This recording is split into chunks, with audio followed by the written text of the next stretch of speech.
Temporary removal of HST on new homes. Students engage in the TMSU elections. TMU celebrated Caribbean culture. Blue Jays give an opening day preview.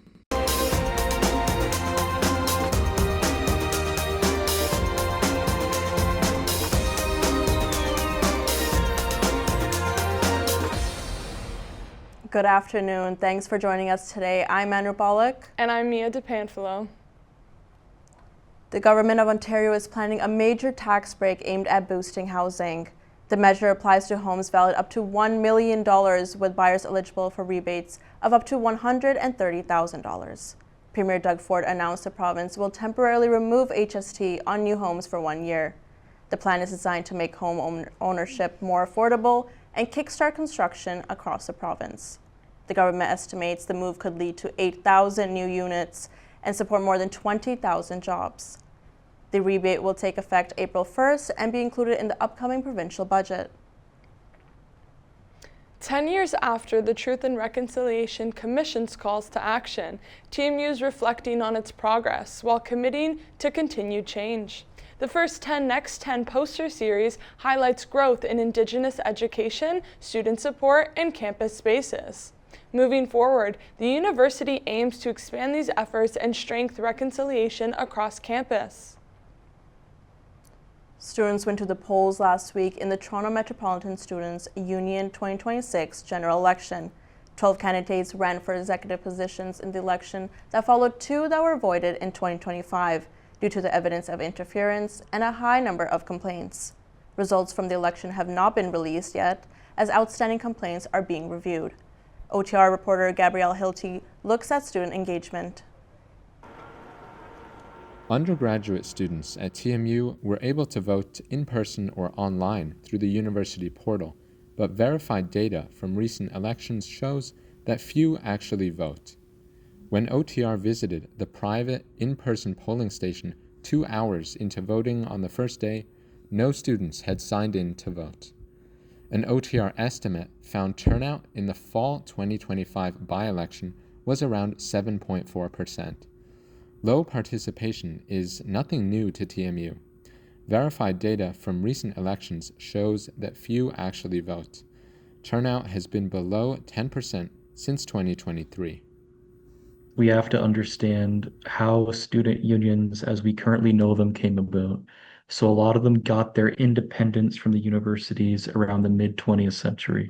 But with that, I think there hasn't been a necessary update to account for how big universities have grown. So for instance, a lot of the universities, like the campaign spending limits, so how much each candidate can spend to reach the student population and pretty much let them know that the election is happening, those amounts often aren't even adjusted to inflation. The TMSU Elections Procedure Code has spending limits of $500 for executive candidates. Patrick, who previously researched student leadership at U of T, also said student journalism and an internal dispute system for students could help student unions.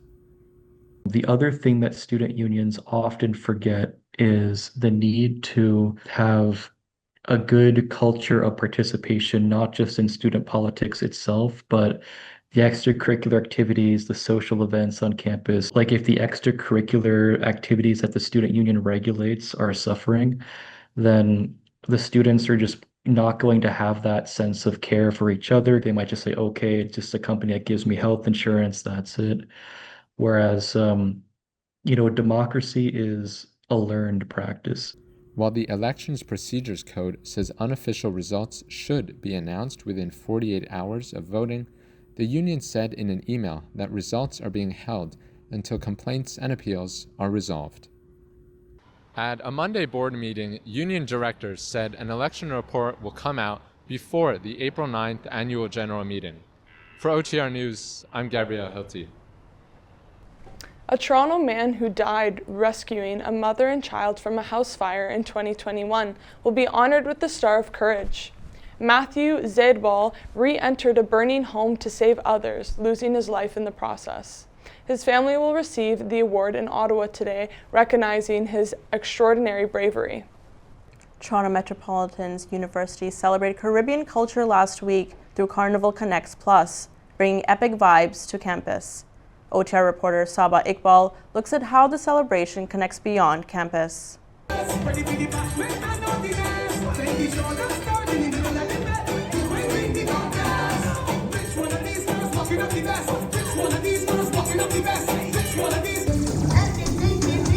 Music, dance, and vibrant energy filled Toronto Metropolitan University as students came together for Carnival Connect Plus event, a celebration of Caribbean culture.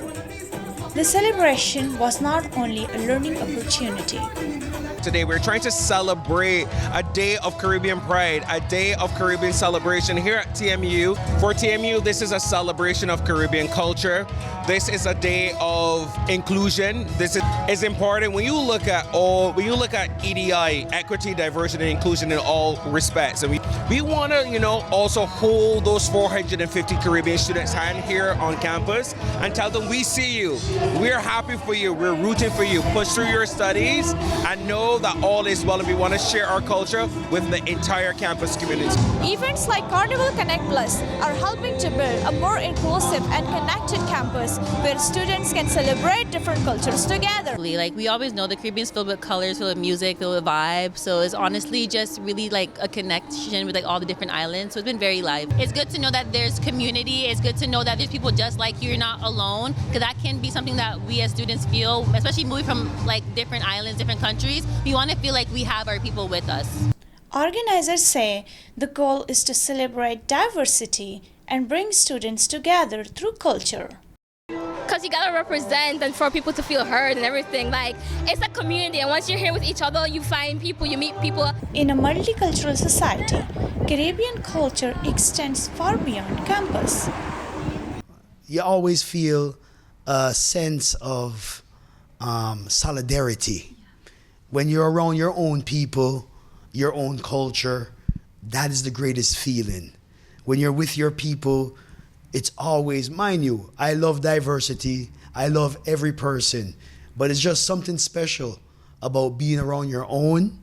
It's something that's organic and something that we always value here in Little Jamaica. Keep the family, the legacy of family is one thing that Caribbean and African people strive on, is family connection. And so the culture, the food, the music keeps us together. It's important for our children who are born here to understand the culture and the heritage and the ancestry from which they came. Voices here say culture is not just something you celebrate, it's something you live every day.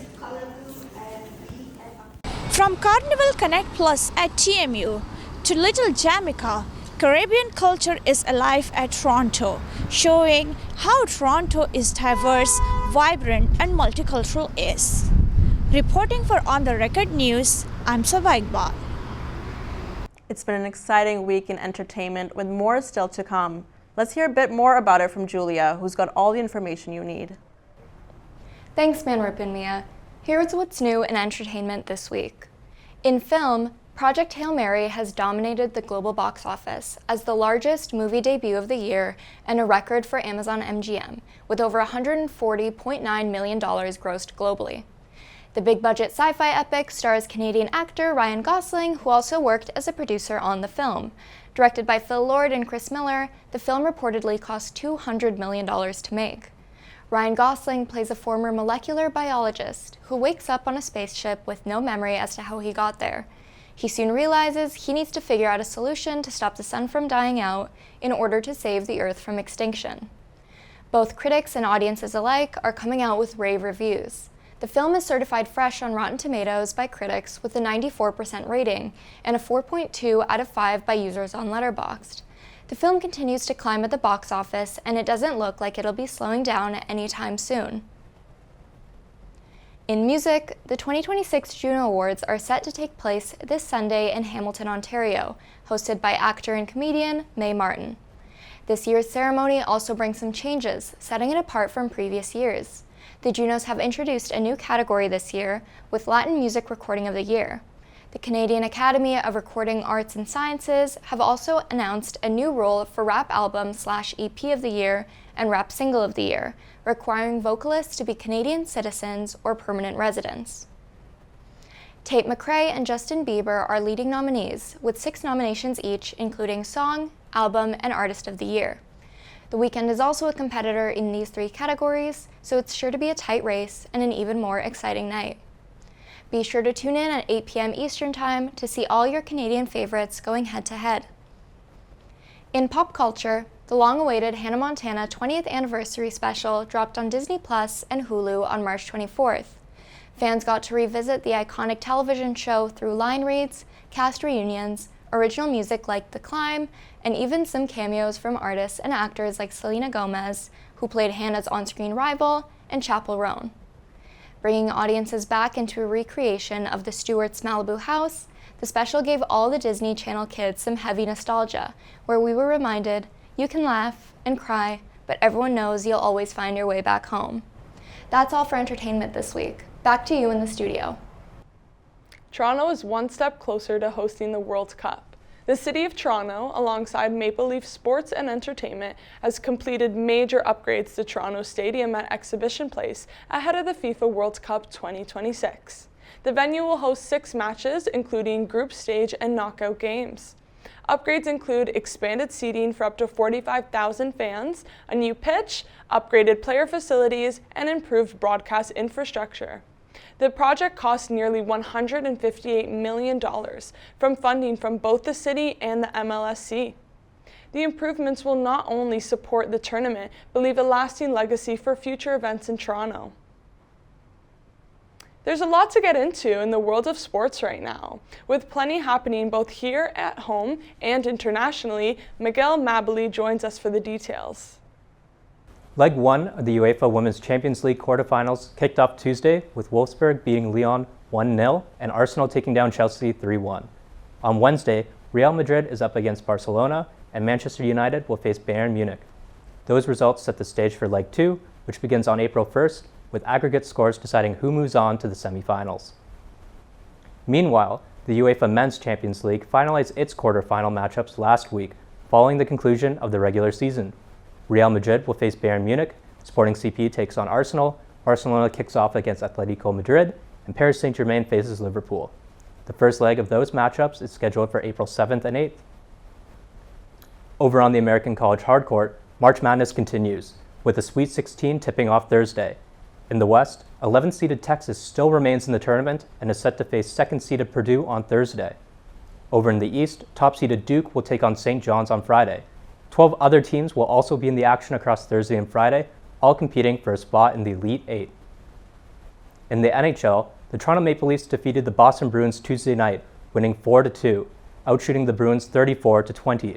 Toronto is now into the final stretch of the regular season, currently sitting last in the Atlantic Division and 24th overall in the league standings with only 10 games remaining. Last season, the Leafs acquired defenseman Brandon Carlo from Boston in exchange for prospect Fraser Minton, along with a 2025 fourth-round pick and a 2026 first-round pick that's top 5 protected, which, as it stands, would go to the Bruins. The Leafs are back in action tonight as they take on the New York Rangers. And in baseball, exciting news, Blue Jays fans. The team returns to the Rogers Center this Friday. Here's OTR reporter Aisha Shabeese on what to expect for opening day and the new baseball season.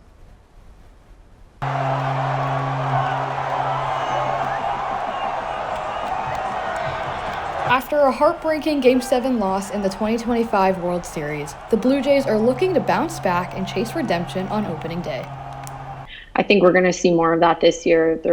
They've all proven themselves to be legitimate players, legitimate stars, legitimate, worthy of like awards and attention. And I think we're going to see all those guys show up again this year. I think they're definitely going to be competing for the division, competing for the American League and for the World Series again. While much of the team's core remains intact, the season won't look exactly the same. The loss of Bo Bichette in free agency leaves a major gap, as all eyes are now on star players like Vladimir Guerrero Jr. and George Springer to step up the ball game in Toronto. Opening day at Rogers Center is expected to draw a packed crowd with fans bringing high energy, excitement, and big expectations for a team that just came short of a championship. Well, always like Barger, he was really good last year. Obviously Springer, hopefully it's not his last year, but we got obviously Vladdy. We got a whole stack of team that's really good. On the Record reached out to Toronto Police, who say officers will be on site to support public safety and to manage traffic around the stadium to ensure the event runs safely. The Toronto Blue Jays open with a 3-game series against the Athletics, with Friday's home opener kicking off at 7 p.m. For OTR, I'm Aisha Shabeese. And that's all for sports. For OTR News, I'm Miguel Mabalay. Turning to the weather now, here's Anish Dhupar with what we can expect this week. Good afternoon, Toronto. I'm Anish Dhupar, and here's what the weather will be looking like this week. It's shaping up to be a classic early spring day across Toronto and the GTA, with a mix of rain and lingering winter conditions. We're expecting a high of around 6 degrees and a low near -1, which is right around the seasonal for late March. The day will start cloudy with scattered rain expected throughout the morning commute. As temperatures hover just above freezing, some areas north of the city, such as Barrie, could see a brief rain-snow mix before transitioning fully to rain. By the afternoon, conditions will improve slightly, with mostly cloudy skies and a few breaks, but it will remain cool. Winds will be light to moderate out of the southwest, helping keep temperatures steady, but adding a bit of chill to the air. Across the GTA, including Mississauga, Brampton, and Oakville, expect similar conditions with slightly cooler temperatures north and west of the city. St. Catharines and the surrounding area east of the city should expect the same conditions, but with slightly cooler temperatures. Looking ahead at the week, more unsettled weather conditions continue with Thursday with steady rain and a 90% chance of a thunderstorm. We're looking at a daytime high of 12 degrees with an overnight low of 3. While conditions may be favorable and sunny on Friday, expect a slight dip in temperature with a daytime high of 5 degrees and overnight lows of -5. Looking into the weekend, we're looking at cooler temperatures with a high of 1 and a low of -6 on Saturday. While it warms up on Sunday, it rises to 9 degrees with a low of -3. The weather is subject to change, but as of now, the weather is set. That's your weather update for Toronto and the surrounding GTA. I'm Anish Dhupar, and back to you. Thanks, Anish. Now let's have a look at the other stories we're working on today and this week in our On the Record newsroom. Semi Wan is standing by live. Semi, what do you have for us? Thanks, Mia. Starting with an update on the TMSU election result. The poll closed last Wednesday, March 18th. OTR reporter Jaden Whitelaw is on the watch for the election's outcome. As soon as the results are announced, he will deliver a story on who has won and what the results mean for the student union for next year. In local news, Ontario's 2026 budget is expected to come out tomorrow. OTR reporter Moyo Laui is chasing a story on how students will be affected by the budget. Expect the story later this week. Season 8 of our podcast about the upcoming municipal elections is continuously running. Last week, Julia Sawicki and Miguel Mabalay discussed Toronto's net zero promises and whether the promises are being kept. Next week, our hosts Anish Dhupar and Julia Petrucci will dive into the city's big thematic issues like transit, traffic, housing, and police services, and what the voters should know before heading into the fall election. Make sure you listen to our past episodes and the upcoming one out next week on Friday. You can also check our website ontherecordnews.ca for any news stories. And as we wrap up our semester, we will soon find out who from our masthead is taking home our beloved TKTK Raccoon Trophy for Best Story of the Semester, voted by the OTR team. Stay tuned for our next show to see who wins. Back to you in the studio. Thanks, Semi. That's all for On the Record this March 24. I'm Andrew Pollock. And I'm Mia DePanfilo. Join us for On the Record 2 weeks from now for our final broadcast of the semester. And for the latest 24/7, visit our website ontherecordnews.ca. Have a great day.